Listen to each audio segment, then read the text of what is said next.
السلام عليكم ورحمة الله وبركاته. مرحبا بكم مشاهدينا في قناة MCD92 سبورت. وفي هذا الفيديو الجديد، المنتخب الفرنسي يدك شباك منتخب جبل طارق ب14 هدف مقابل 0 في الجولة التاسعة من تصفيات كأس أوروبا المجموعة B.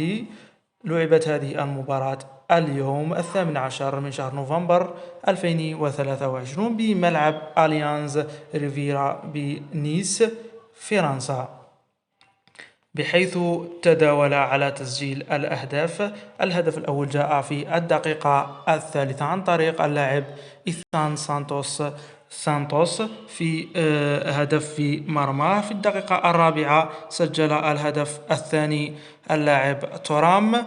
في الدقيقة السادسة عشر جاء الهدف الثالث عن طريق اللاعب زاير. في الدقيقة 30 سجل مبابي الهدف الرابع عن طريق ضربة جزاء. في الدقيقة 34 سجل الهدف الخامس اللاعب جوناثان كلاوس.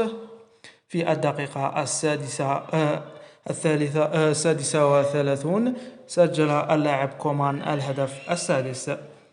في الدقيقة 37 اللاعب فوفانا يسجل الهدف السابع.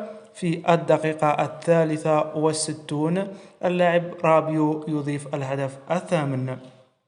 في الدقيقة 65 اللاعب كومان يسجل الهدف التاسع. في الدقيقة 73 ديمبلي يضيف الهدف العاشر.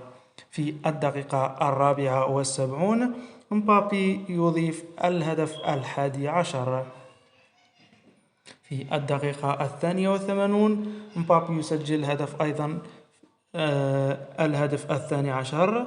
في الدقيقة 89 أوليفي جيرو يسجل الهدف 13 ليعود في الدقيقة 90 ويسجل الهدف 14، ليتحصل في الأخير اللاعب مبابي على تنقيط أفضل لاعب في المباراة بتنقيط 9.9 بعد تسجيله للكثير من الأهداف وتقديم الكثير من الكرات للاعبين.